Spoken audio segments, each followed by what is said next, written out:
దయచేసి అందరూ గమనిద్దాము. హిందూ దేవాలయాలు స్వయం ప్రతిపత్తితో హిందువులకి రావాలి అన్న కార్యక్రమమే ఇలా నిర్వహించుకుంటున్నాం.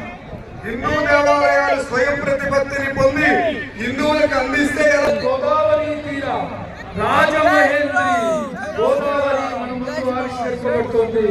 బుర్ర కథ సనాతన ధర్మానికి పట్టుకొమ్మలైనటువంటి